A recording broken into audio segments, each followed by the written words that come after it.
Kinh đô đi qua Hollywood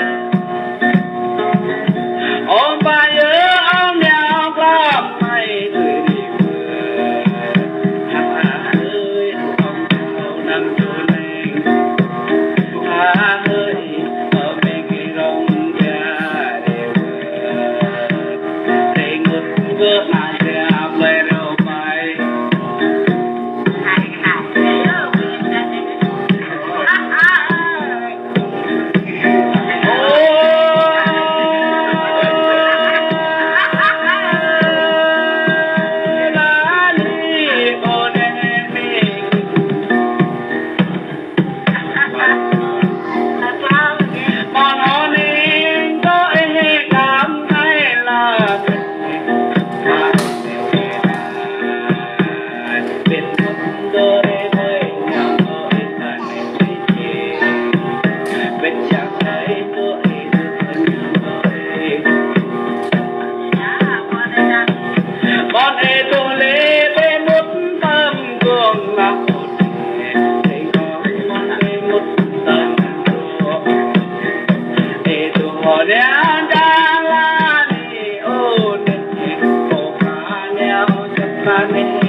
ตัวสบายเรื่อยเลยดับตัวมันเนี่ย